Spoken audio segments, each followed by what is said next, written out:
Graça e paz, queridos irmãos. Bom dia a todos.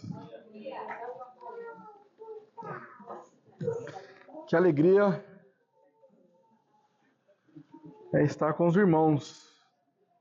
E mais um dia do Senhor, para que nós possamos cultuá-lo, glorificá-lo, exaltá-lo, engrandecê-lo, pois ele é digno de toda a honra, de toda a glória e de todo o louvor.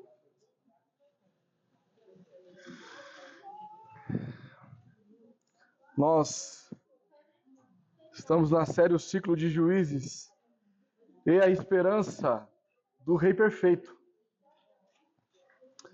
E este é o sermão número 5 da nossa série.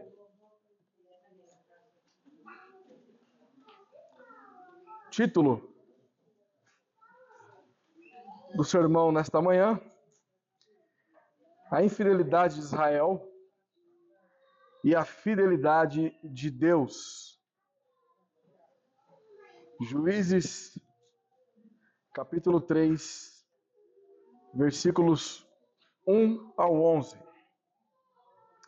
Vamos ler o texto? São estas as nações que o Senhor deixou para, por elas, provar a Israel. Isto é, provar quantos em Israel não sabiam de todas as guerras de Canaã. Isso tão somente para que as gerações dos filhos de Israel dela soubessem, para lhes ensinar a guerra. Pelo menos as gerações que dantes não sabiam disso. 5 príncipes dos filisteus e todos os cananeus e sidônios e heveus que habitavam as montanhas do Líbano, desde o monte de Baal-Hermon até a entrada de Ramate, estes ficaram para, por eles, o Senhor por Israel à prova para saber se dariam ouvidos aos mandamentos que haviam ordenado aos seus pais por intermédio de Moisés. Habitando, pois, os filhos de Israel no meio dos cananeus, dos heteus e amorreus e fariseus e heveus e jebuseus, tomaram de suas filhas para si por mulheres e deram as suas próprias aos filhos deles e rendiam culto aos seus deuses. Os filhos de Israel fizeram o que era mal perante o Senhor e se esqueceram do Senhor, seu Deus, e renderam culto aos Baalins e ao poste ídolo. Então a ira do Senhor se acendeu contra Israel, e ele os entregou nas mãos de Cusã-Ristaim, rei da Mesopotâmia. E os filhos de Israel serviram a Cusã-Ristaim 8 anos. Clamaram ao Senhor os filhos de Israel, e o Senhor lhe suscitou o libertador que os libertou. Otiniel, filho de Kenaz, que era irmão de Caleb e mais novo do que ele, veio sobre ele o Espírito do Senhor, e ele julgou a Israel. Saiu a peleja, e o Senhor lhe entregou nas mãos a Cusã-Ristaim, rei da Mesopotâmia, contra o qual ele prevaleceu. Então a terra ficou em paz durante 40 anos. Otiniel, filho de Kenaz, faleceu. Senhor, neste momento a sua palavra foi lida, será exposta neste momento para que possamos nos alimentarmos.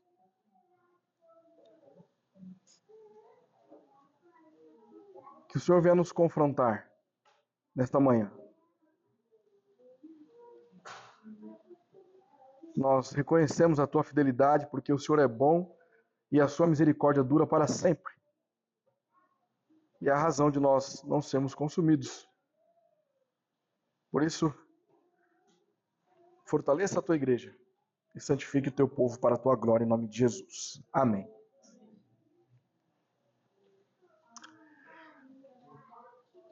Nós,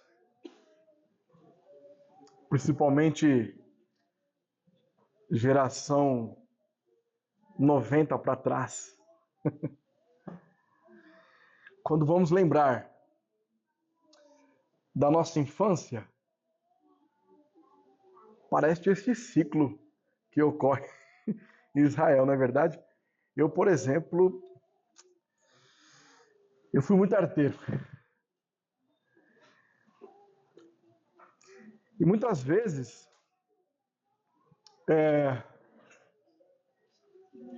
desafiava o meu pai. Porque ele dizia, olha, não faça isso. E muitas vezes, para não ser o quadrado da turma, ninguém está vendo mesmo. E o pior é que sempre que eu imaginava que ninguém estava vendo, meu pai sabia de alguma forma. Parece que tinha alguns espiões me supervisionando. E na verdade, é assim em qualquer época, né? Não somente nós, mas até os mais jovens. Às vezes você orienta seu filho a não fazer determinada coisa e quando você vai ver ele está lá fazendo. E você vai e aplica uma correção.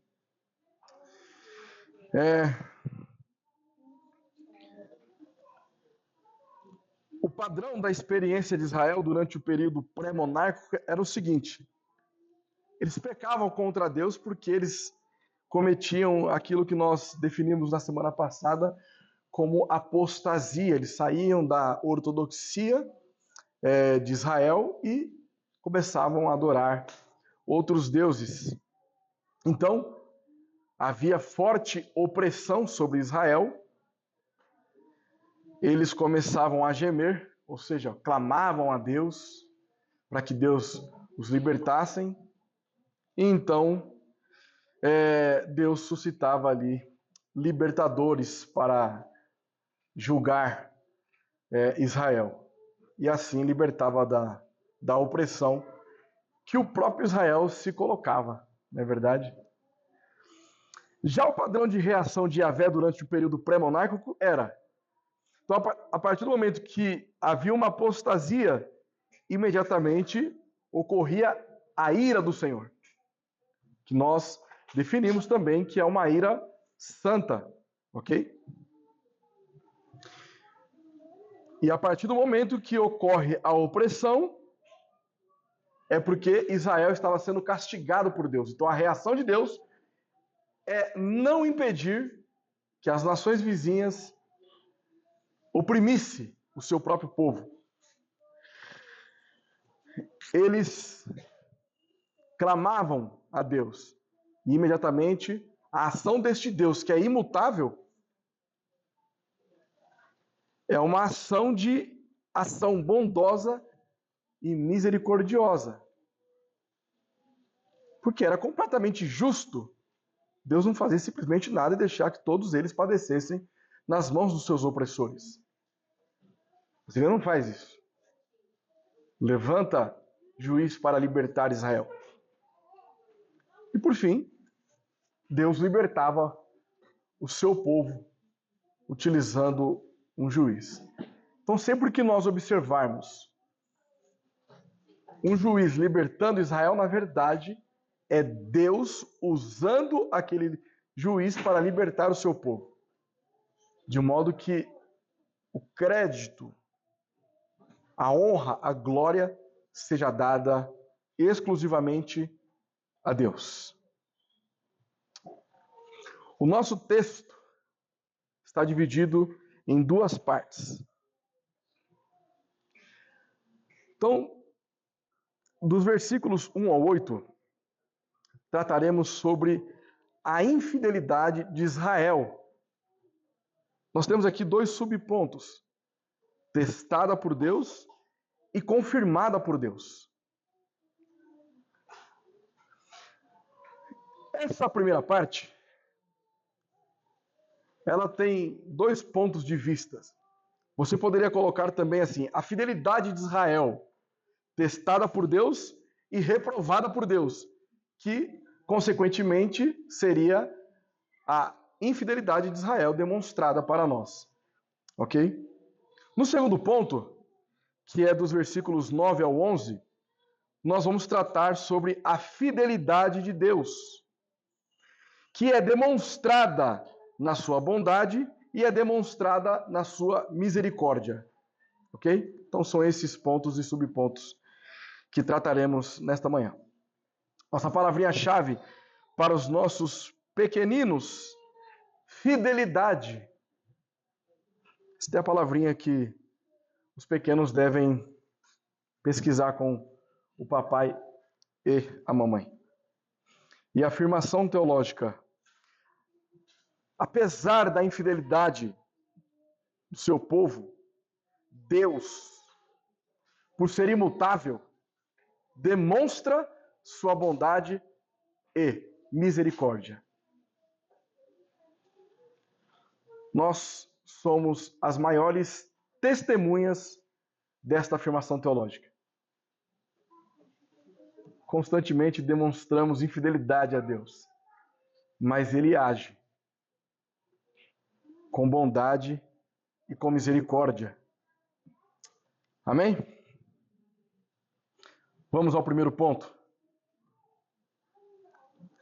A infidelidade de Israel, ou a fidelidade de Israel, testada por Deus. Dos versículos 1 ao 4, esse subponto. Vamos ler novamente.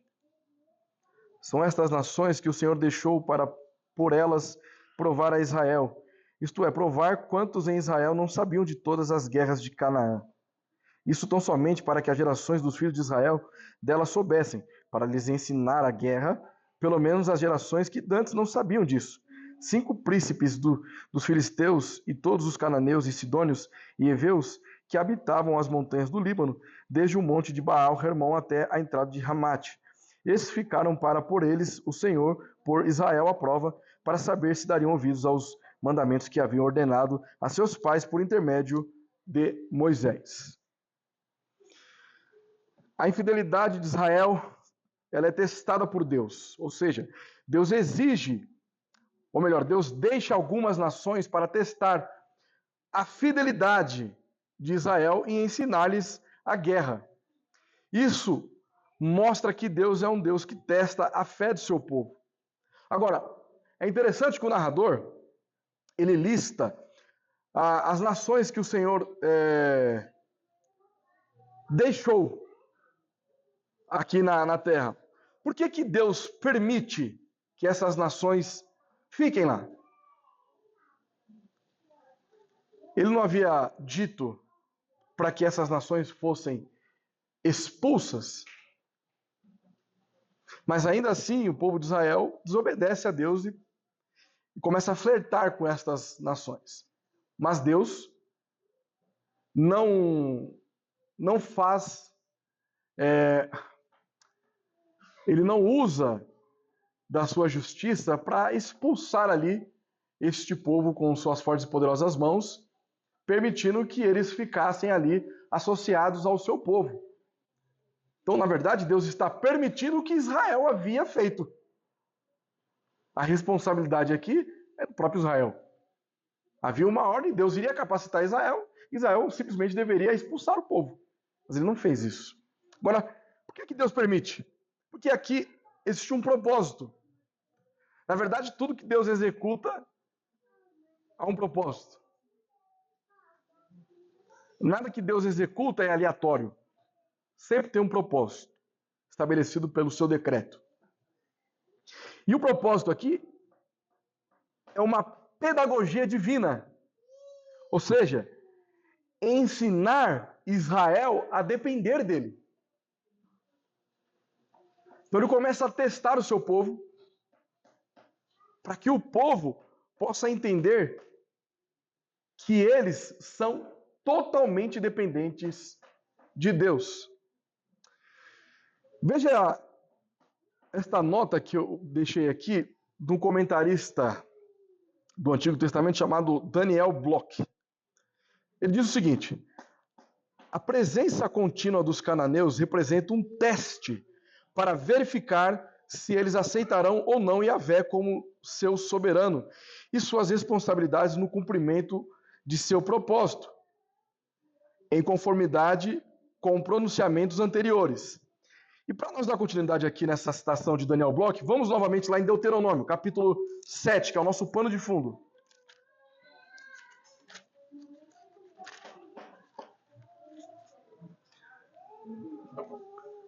No versículos 1 ao 5.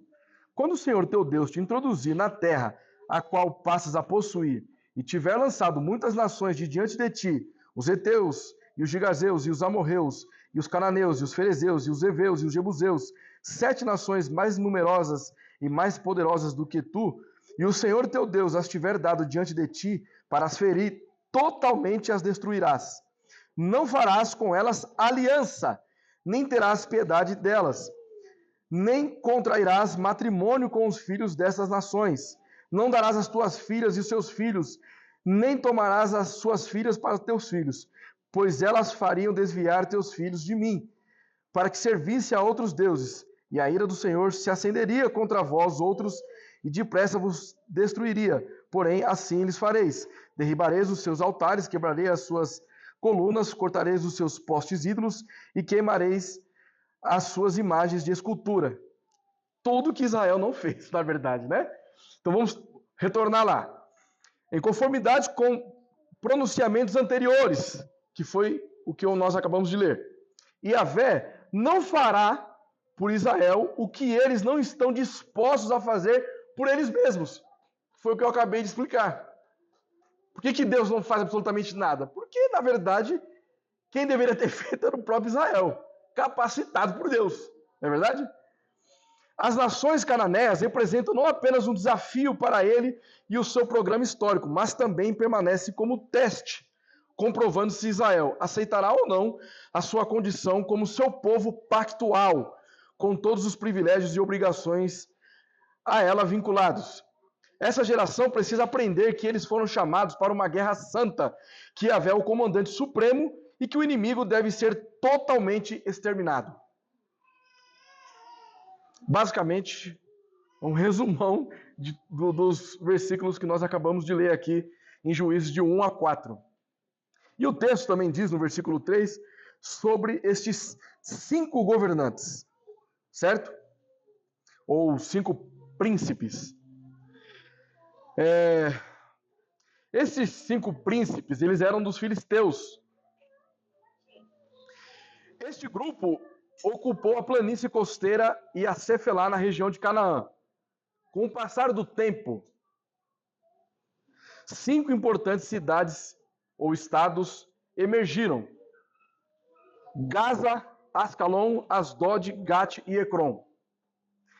Isso aqui é muito importante, porque lá na frente nós vamos perceber o quanto o povo de Israel sofreu nessas cidades com os filisteus. Então o que eles estão plantando aqui em Juízes 3 será colhido lá na frente, quando eles começarem a ser cada vez mais oprimidos. E somente lá com o rei Davi que essas opressões aqui vão cessar. Ok? Então essa referência a todos os cananeus sugere que esse termo se aplica a todos os habitantes da Palestina em geral. Inclusive algumas outras tribos que serão mencionadas em outras listas. Agora, preste atenção. Ao entrar na Terra Prometida, os israelitas, sob a liderança de Josué, aprenderam a confiar somente em Deus. Porque se nós retrocedermos lá em Josué, no capítulo 6, nós vamos perceber que a ordem divina era: vocês vão marchar. Vocês não vão precisar enfrentar o seu inimigo. Vocês vão apenas marchar em volta. E a vitória será concedida a vocês. Agora, aqui em Juízes, o povo se esqueceu de Deus. E agora, para purificar Israel, Deus utiliza as nações vizinhas para provar a fidelidade de Israel e também fazer com que eles aprendam a depender de Deus como os seus pais também assim o dependiam. Certo?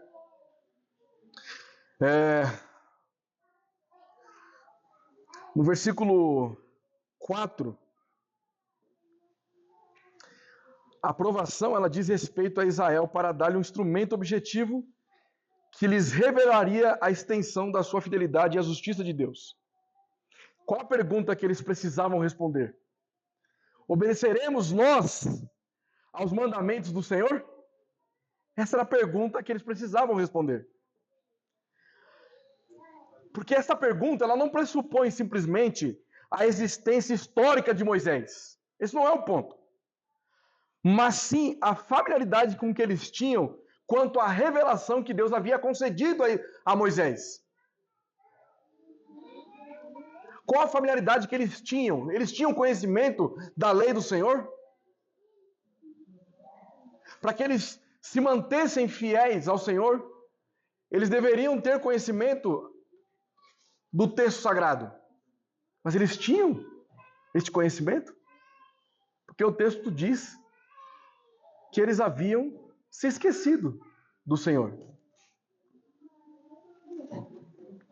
Vejam.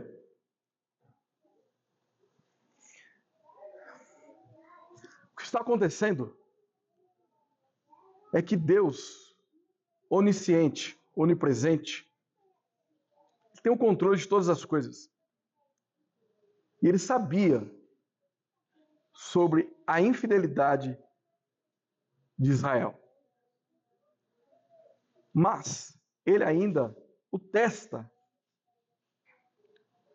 para provar que o esquecimento de Israel se dá porque eles não têm conhecimento daquilo que é a Escritura Sagrada.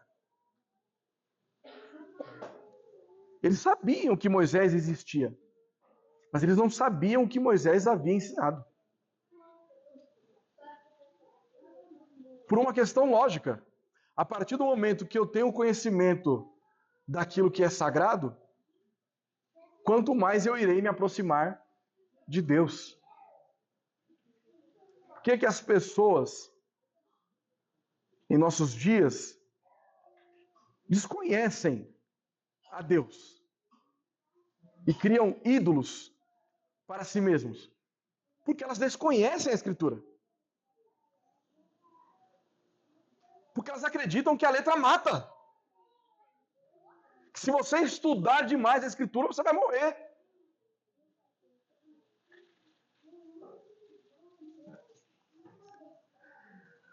Deus nos prova contra os pecados e ídolos que nós levantamos. Deixa eu explicar uma coisa. Talvez você esteja lutando com algum altar no seu coração. Seja a avareza, seja a ira, seja a pornografia, seja a prostituição, seja o adultério, qualquer um desses ídolos. O que acontece? Nós utilizamos o nosso raciocínio lógico para entender esse tipo de provações. Então, o que nós pensamos automaticamente? Eu acho que eu não nasci de novo. Porque eu ainda tenho esses desejos pecaminosos. Bom, então quando nós temos esse tipo de pensamento, nós precisamos levar outras coisas em consideração. A Bíblia diz o seguinte: não vos embriagueis com vinho, onde há contenda, mas enchei-vos de cerveja? Não. Você não vai lutar contra o pecado substituindo um pecado por outro pecado. Não vos embriagueis com vinho onde há contenda, mas enchei-vos do Espírito Santo. São aquelas coisas que procedem de Deus, que devem saciar as nossas almas, para que nós possamos lutar contra as armadilhas do diabo. Então, se você coloca na sua mente que você não nasceu de novo, porque você ainda luta contra algum pecado, você não conhece a Escritura. Nós somos justificados. Entretanto, nós não somos glorificados. As tentações virão.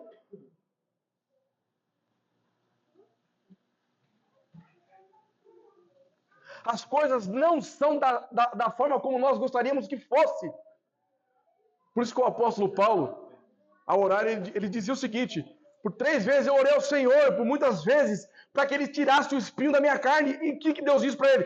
Paulo, a minha graça te basta.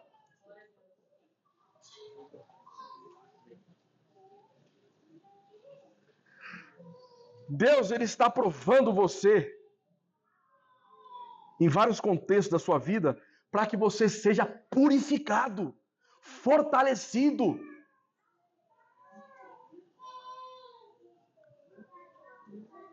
E a resposta àquilo que Deus faz com nós não é simplesmente eu me prostrar, dizer que eu não consigo, mas eu combater isso com aquilo que Deus estabeleceu por meio da tua palavra. Mas eu oro, mas eu jejuo, e as coisas parecem não acontecer. É porque você tem feito menos. Deve fazer mais. Quanto tempo do nosso dia a dia nós gastamos com coisas fúteis e não investimos tempo naquilo que é o alimento para as nossas almas? Percebem? Agora, veja veja o oposto na sua plenitude. Talvez você não encontre-se, você não esteja numa situação que você esteja lutando contra algum ídolo que eu acabei de mencionar. Ah, mas eu estou bem financeiramente. Minha família está muito bem estruturada. Eu não sofro com a pornografia. Então está tudo bem para mim. A partir do momento que você vive uma comunidade cristã, a luta do seu irmão é a sua luta. Você pode estar bem financeiramente, mas se o seu irmão do seu lado estiver numa situação ruim e você não o ajuda, você acabou de levantar um altar chamado avareza no seu coração. Se o seu irmão está lutando contra a pornografia, contra o adultério, e você está numa estabilidade com a sua família, e você não faz nada, você acabou de levantar também um altar chamado orgulho, ego. Você pensa em si mesmo. O problema é dele, não sou eu. Percebe?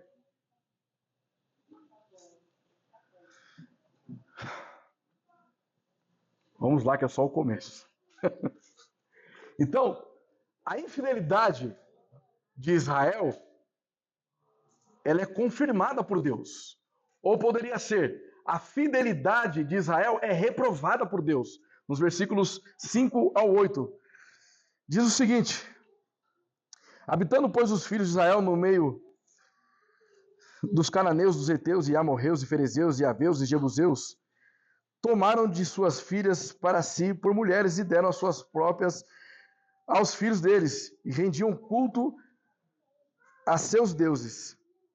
Os filhos de Israel fizeram o que era mal perante o Senhor e se esqueceram do Senhor, seu Deus, e renderam culto aos Baalins e ao poste ídolo.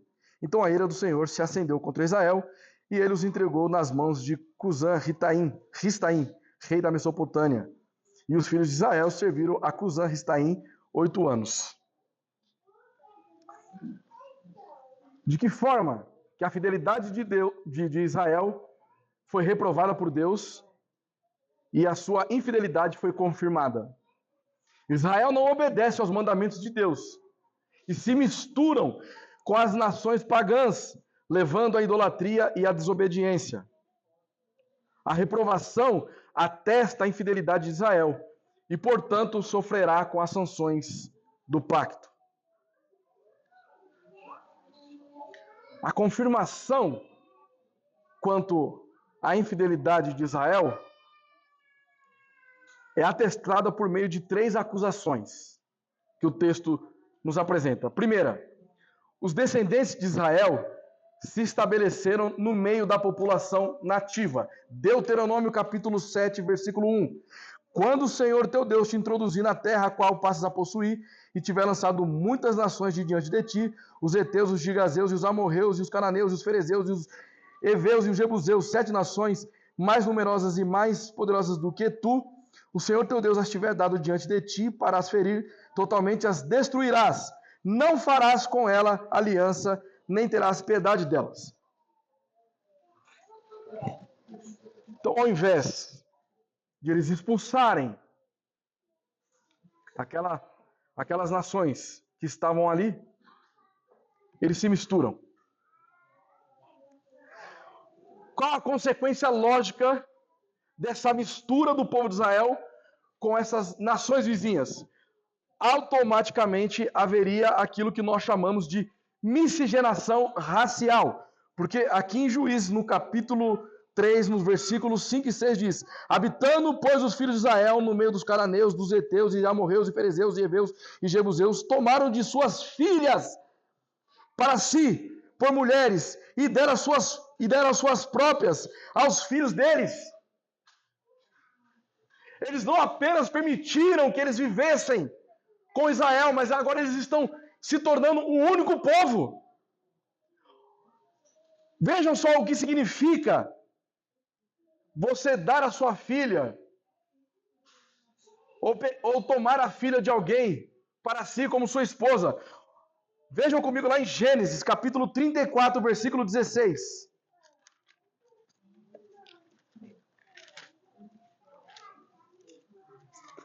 Gênesis 34, 16. Diz o seguinte: então vos daremos nossas filhas, tomaremos para nós as vossas, habitaremos convosco e seremos um só povo. Este é o significado de entregar as filhas aqui. Então, o que Israel estava fazendo era tornar-se um único povo com essas nações pagãs, a qual Deus havia dito para que eles exterminassem aquele povo. Logo, há uma terceira consequência. Então, primeiro, os descendentes de Israel se estabeleceram no meio da população nativa. Segundo ponto, há uma miscigenação racial. Eles começam a casar com as filhas dos idólatras. E qual a terceira consequência? O sincretismo religioso.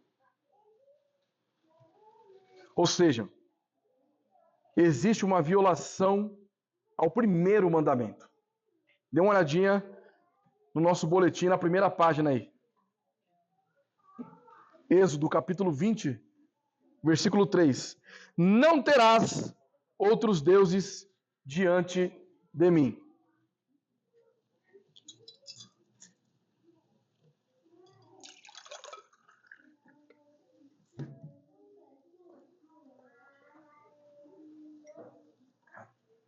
Qual a implicação prática disso? A convivência pacífica com o mundo leva à coabitação e aliança com o mundo, que por sua vez leva a apropriar-se das nações religiosas do mundo. Esta é a regra. Ocasiões em que a influência ocorre na direção inversa são exceções. Por isso que nós desmotivamos qualquer pessoa que queira se relacionar com um ímpio. Não existe relacionamento evangelístico. Eu sou apaixonado por ele. Não é uma boa pessoa, não é cristão não, mas eu vou trazer ele para Jesus.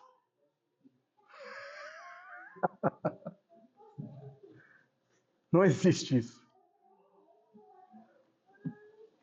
O texto diz que eles fizeram o que era mal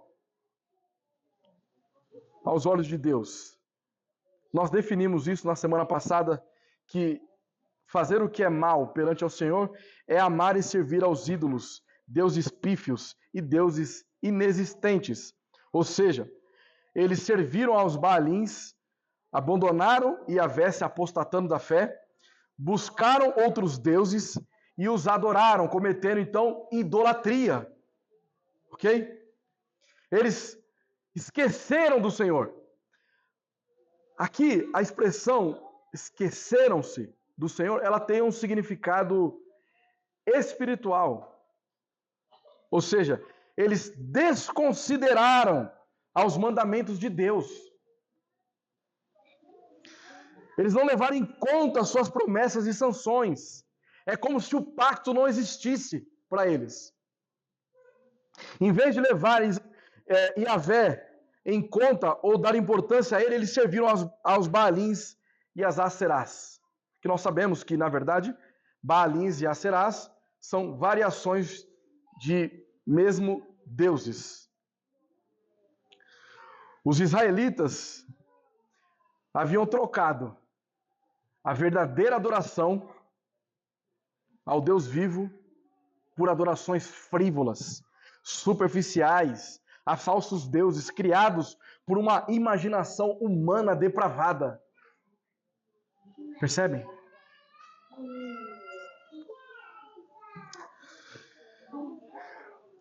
Embora conheçamos as verdades sobre Deus, podemos facilmente esquecer o significado de sua realidade em nossos corações. Talvez você afirme que Deus exista, que Ele é o Senhor da sua vida. Só que suas ações não condizem com o que você afirma crer.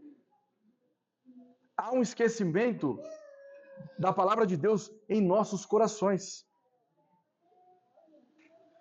Então passamos a agir como se não conhecêssemos a Deus. E está cheio de gente assim na igreja. A igreja está cheia disso. Pessoas que professam uma fé em Cristo, mas a sua vida condiz o contrário. Conhecemos essas verdades, mas não as provamos, nem as vemos, nem as sentimos. Por isso, outras coisas, ídolos, se tornam mais reais para o nosso coração e passamos a adorá-las. Precisamos ser lembrados do que nós já sabemos. Quando eu começo a falar sobre justificação pela fé, o grito da reforma protestante, isso aí eu já sabia. Aí você faz igual o Chaves, manda uma mais difícil. Essa aí eu já sabia. Só que o tempo todo você procura se justificar quando peca.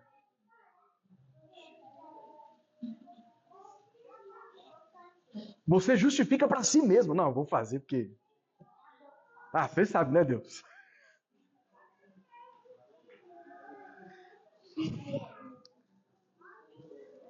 Então nós precisamos que essas verdades trabalhem em nossos corações e sejam entendidas em nosso intelecto. O problema que os israelitas tiveram, nós também temos. Mesmo aqueles que creem em Cristo e são habilitados pelo Espírito Santo. Todos os dias necessitamos lembrarmos dessas coisas. Qual uma das formas práticas de nós lembrarmos da palavra de Deus? Usufruindo dos meios de graça. Por exemplo, a ceia do Senhor. Fazer isto em memória de mim. O momento da ceia é um momento oportuno para você se lembrar daquilo que Cristo realizou por você. A oração é um meio de graça.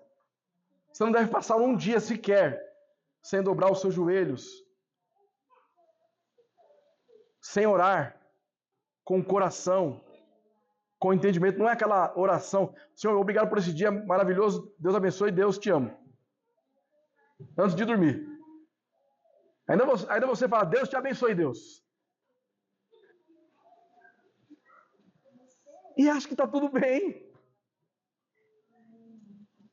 Chega de manhã para ir trabalhar. Ixi, estou atrasado. Ei, Senhor, abençoe meu caminho, que não sei o que lá.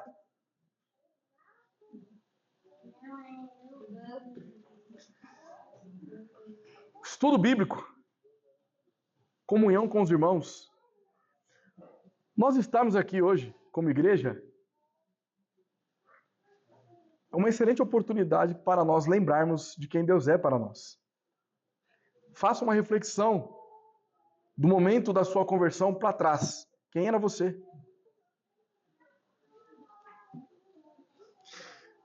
E ao reprovar a infidelidade de Israel, ou melhor, a certificar-se da infidelidade e reprovar a falsa fidelidade de Israel, haveria consequências. E a consequência da infidelidade de Israel é evidenciada no seu esquecimento aos mandamentos do Senhor e, portanto, a idolatria. Logo, a ira do Senhor se acendeu contra Israel. E nós precisamos fazer aquele exercício de lembrarmos que aqui a ira do Senhor é uma ira santa. Não é uma ira punitiva, vingativa, mas sim com o intuito de trazer o seu povo à realidade de depender única e exclusivamente dele. Deus manda sofrimento aos israelitas não para lhes dar o troco, mas para redimi-los dos seus pecados e aprender a depender somente de Deus. Quando nós lemos, não terás outros deuses diante de mim, exige nossa devoção absoluta, inequívoca e exclusiva. Adoração somente a Deus. Vamos pensar no seguinte. Deus, quando ele envia Moisés e Arão para libertar o povo da escravidão do Egito, Deus começa com a sua ira justa contra o Egito. As 10 pragas que Deus envia, cada um tem um significado diferente. E aquelas pragas simbolizavam a falsos deuses que os egípcios adoravam. E o que Deus está fazendo ali?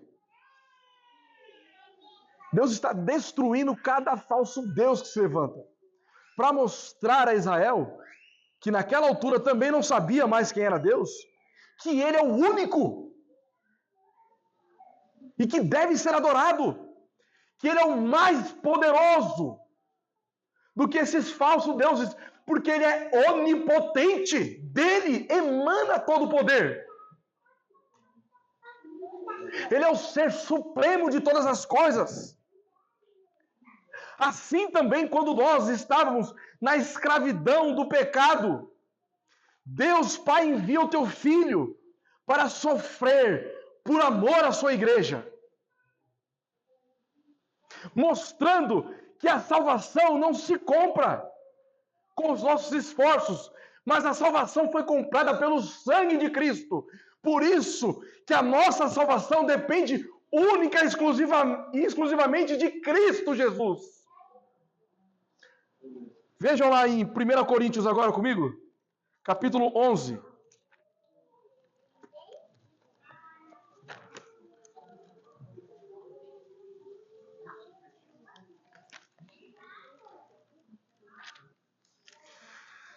Primeira Coríntios 11, versículo de número 32.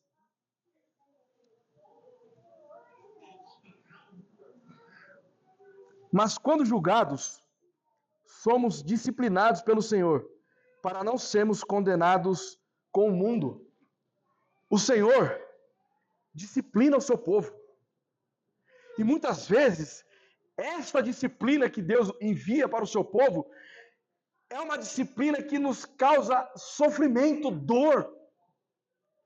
Então, muitas vezes, você não entende porque você está passando por algum momento de dor, de luta, de sofrimento, mas os nossos sofrimentos são marcas de remissão de Deus, nos fazendo cada vez mais semelhantes a Cristo.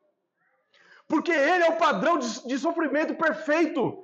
Então, ao contemplar os nossos sofrimentos, nós devemos olhar para a cruz de Cristo e saber que o maior sofrimento foi passado por Jesus.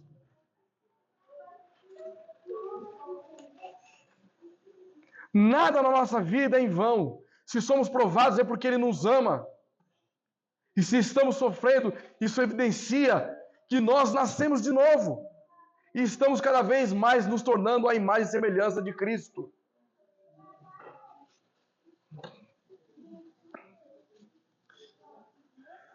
Segundo ponto.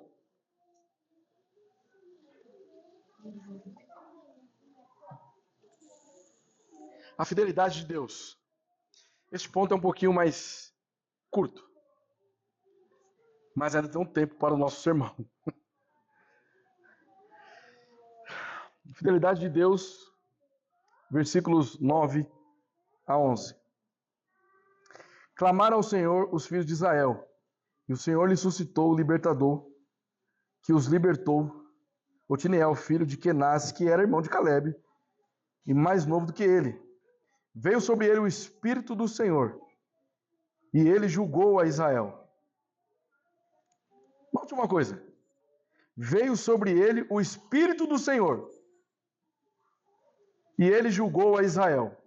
Quem julgou? Otiniel ou o Espírito do Senhor?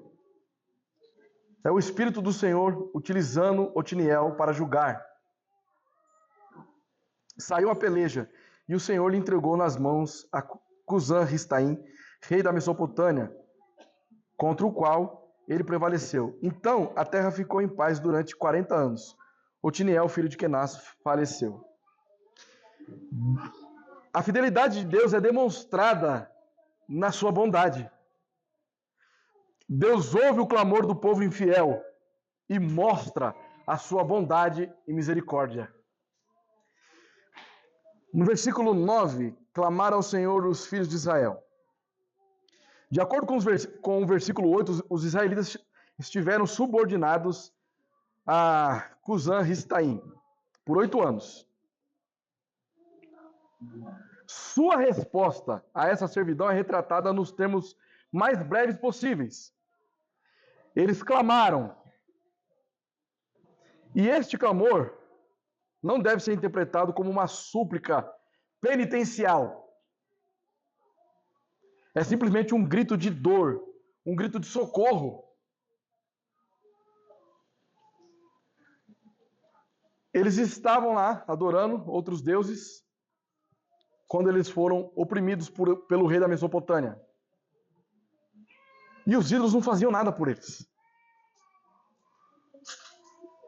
Até que veio o desespero. Vamos ao Deus de Moisés.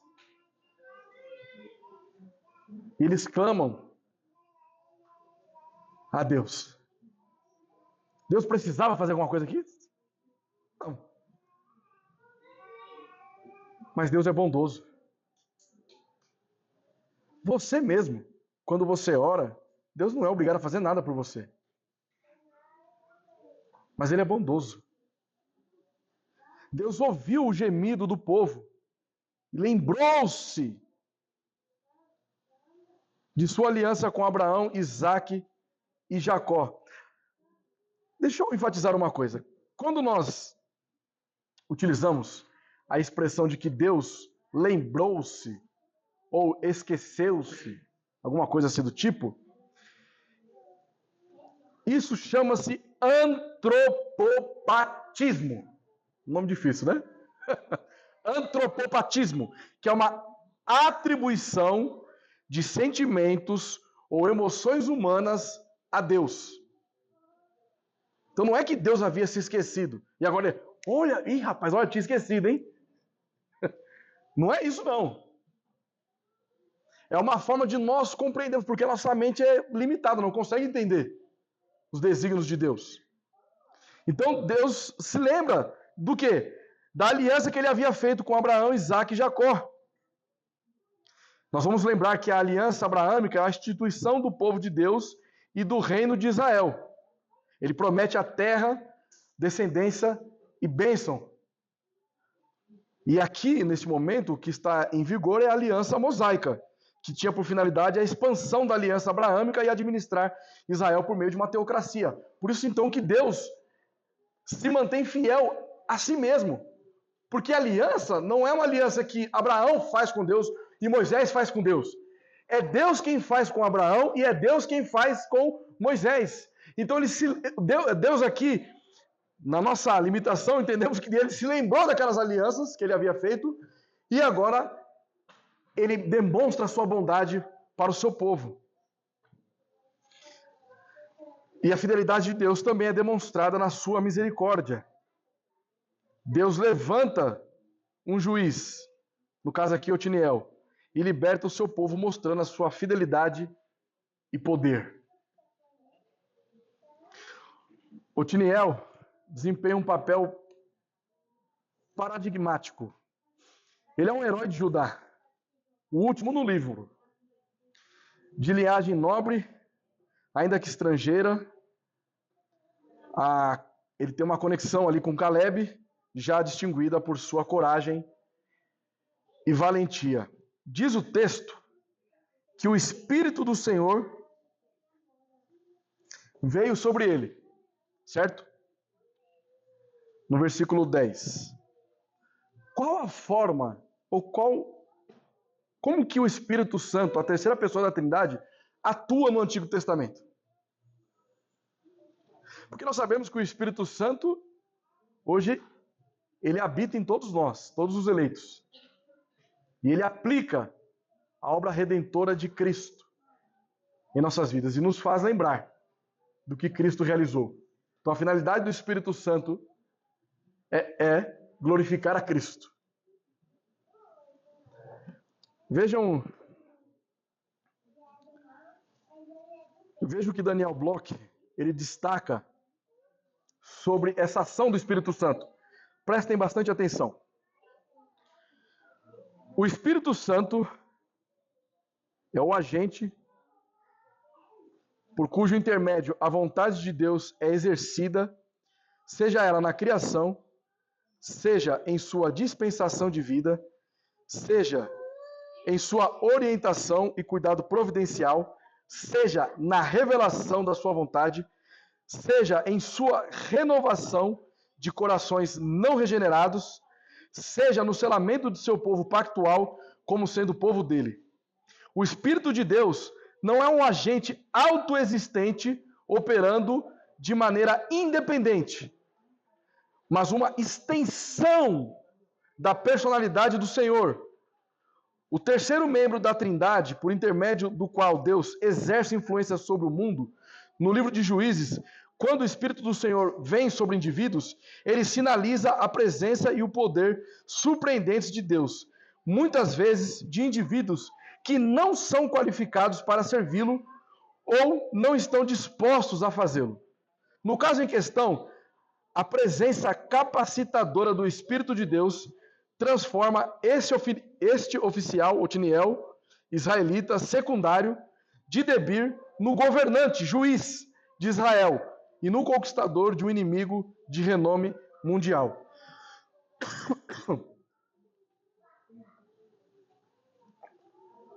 Então o Espírito Santo, ele vem para capacitar alguém que não era capacitado para tamanha obra. Por isso, cada juiz que Deus levanta não tem mérito nenhum, apesar de alguns deles, nós vamos perceber, que vão atribuir glória para si mesmos. A libertação de Israel em todo o livro de Juízes tem um único juiz supremo, Deus, Yahvé. Ok? Queridos, restauração e avivamento só acontece ao povo de Deus quando Deus trabalha por meio do seu libertador. Então, a paz, essa paz momentânea, da alegria de servir a Deus, em vez de sofrer na escravidão aos falsos deuses, só acontece por intermédio dos atos salvadores do Senhor.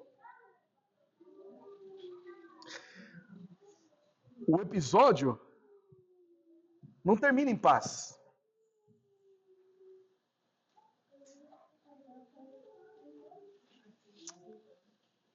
mas termina com a morte de Otiniel. As coisas foram bem até a morte de Otiniel. Uma reflexão para nós. Quando as pessoas abandonam Yahvé e devotam sua lealdade a outro, elas o absolvem de qualquer obrigação com elas.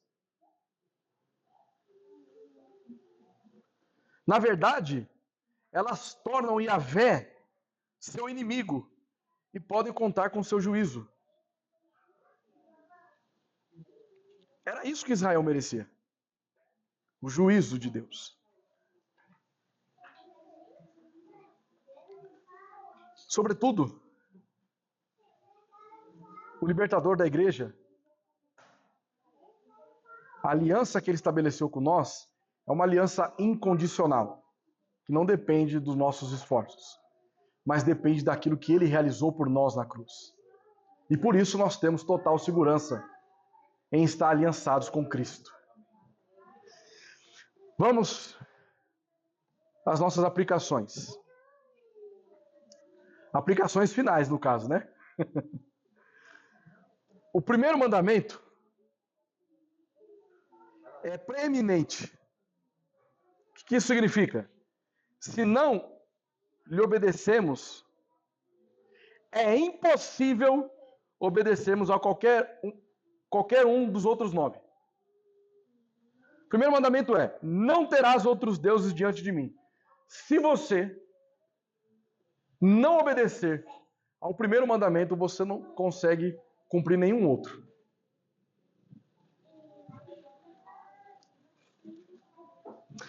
Vamos pensar o seguinte: lembra-te do dia do Senhor.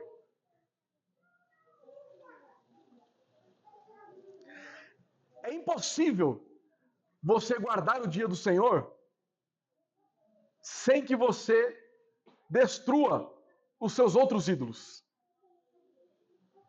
Por que o dia do Senhor ele é tão negligenciado? Porque os ídolos se levantam constantemente.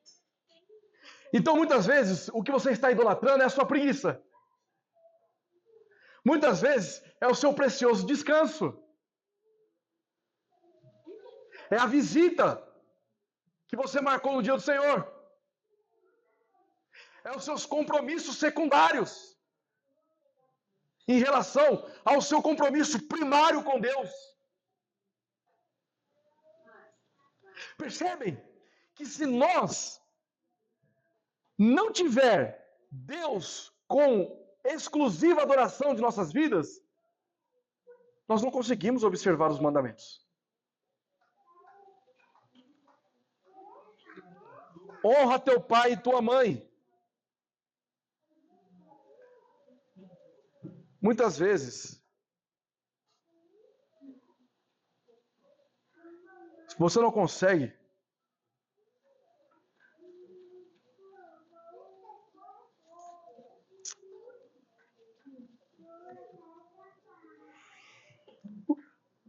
desde do Luquinhas, o Mark, o Martim, o Mica, o Hernani, Esther.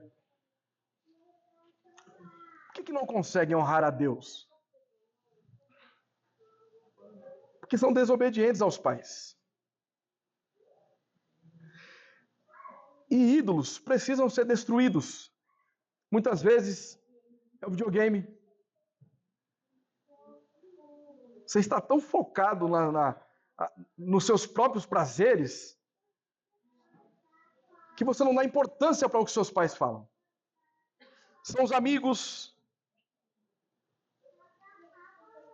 ou o amor ao mundo.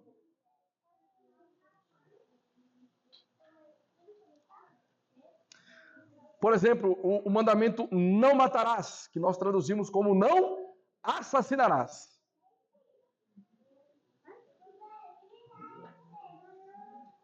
A esquerda tenta destruir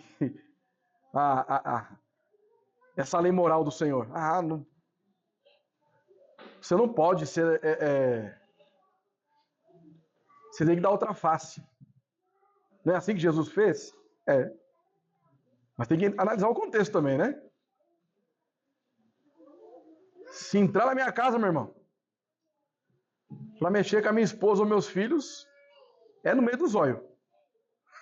Simples assim. Eu sou o guardião daquele lar.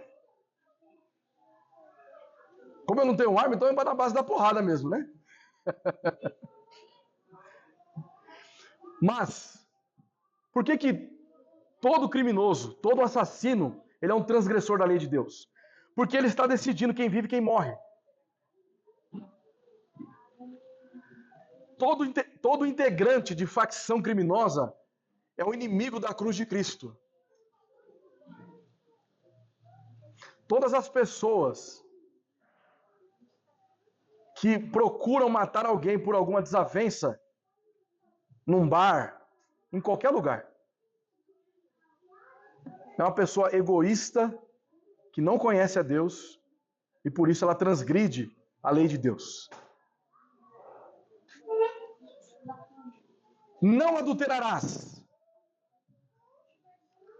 Veja, você só pode cumprir com este mandamento se você ama a Deus sobre todas as coisas. Se você não adora um ídolo chamado romance, chamado prazer, aquela sensação de eu ter um contato com outra mulher, com outro homem, atendendo aos meus próprios desejos. Isso é abominável diante de Deus. Agora este é maravilhoso. Não cobiçarás. Se você não destruir os ídolos da sua insatisfação com aquilo que você tem, você cobiçará tudo e todas. Quando você não está satisfeito com o seu trabalho, você cobiça o trabalho do próximo. Se você não está satisfeito com a casa que Deus te concedeu, você cobiça a casa do próximo. Se você não está satisfeito com a mulher, com o marido que Deus te deu, você cobiça do próximo. É assim. Então a insatisfação na sua vida se tornou um ídolo. E automaticamente você se torna uma pessoa ingrata a Deus.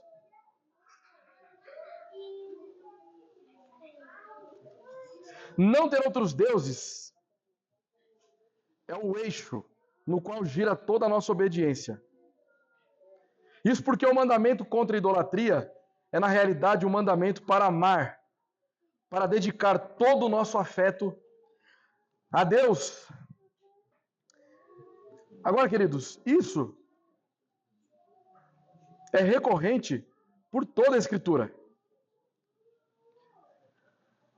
No Antigo Testamento, nós podemos observar lá em Levítico, capítulo 19, versículo 4, não vos volteis para ídolos, nem façais deuses de metal para vós. Eu sou o Senhor vosso Deus. Deuteronômio capítulo 6, 14. Não seguirás os deuses dos povos que habitarem ao teu redor. No Novo Testamento, Mateus capítulo 4, versículo 10. Então Jesus lhe ordenou: vai-te, Satanás, pois está escrito: ao Senhor teu Deus adorarás, e só a ele prestarás culto. 1 Coríntios capítulo 5, versículo 11. Mas agora vos escrevo que não vos associeis com aquele que, dizendo-se irmão, for idólatra.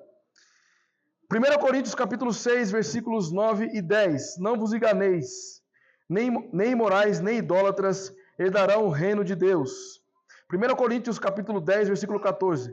Portanto, meus amados, fuge da idolatria. É o tempo todo nós lutando contra os ídolos.